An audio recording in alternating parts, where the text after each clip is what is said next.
হয় বা বিদেশ মন্ত্ৰালয়ে সেইখিনি কথা খুব নিৰীক্ষণ কৰি আছে আৰু কৰণীয় যিখিনি কাম আমি কৰি আছোঁ আৰু ইতিমধ্যে কি কৰিব লাগে তাৰ বাবে আমাৰ মন্ত্ৰালয়ে ইতিমধ্যে নিৰ্দেশনা জাৰি কৰিছে তাত থকা যিসকল ভ্ৰমণ কৰিবলৈ গৈছে বা তাত থকা অধ্যয়নৰত ছাত্ৰ ছাত্ৰী আৰু বাকীখিনি কাম কিদৰে আগবঢ়া যাব সকলোবিলাক আনুষ্ঠানিকভাৱে আমাৰ মন্ত্ৰালয়ৰ পৰা আনুষ্ঠানিক প্ৰেছ বিবৃতিৰ জৰিয়তে সকলোবিলাক সকলোবিলাক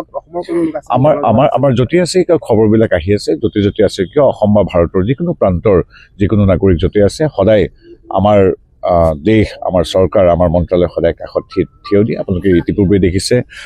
বিভিন্ন এনেধৰণৰ অশান্ত অঞ্চলৰ পৰা আমাৰ নাগৰিকসকলক কেনেকৈ অনা হয় বা তাত থাকিলেও কিদৰে সহযোগ আগবঢ়োৱা হয় গতিকে এই বিষয়ে আমাৰ কৰণীয়খিনি কি কৰিব লাগিব ইতিমধ্যে আমাৰ মন্ত্ৰালয়ে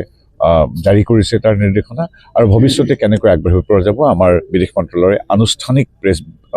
বিজ্ঞপ্তিত আমি সকলোবিলাক গম পাম আমাৰ স্থিতি কি যিকোনো ধৰণৰ আন্তঃৰাষ্ট্ৰীয় মই কৈ দিছোঁ যিকোনো ধৰণৰ আন্তঃৰাষ্ট্ৰীয় স্থিতি কি কেনেকৈ আমাৰ দেশখনে কথাখিনি নিৰীক্ষণ কৰিছোঁ আমাৰ স্থিতি কি আমি কেনেকৈ সকলোকে সহযোগ কৰিম এইবিলাক কথা আমাৰ আনুষ্ঠানিকভাৱে আমাৰ মন্ত্ৰালয়ৰ পৰা আমাৰ নিৰ্দিষ্ট বিভাগে বিজ্ঞপ্তি দি আপোনালোকক জনাব পাৰিব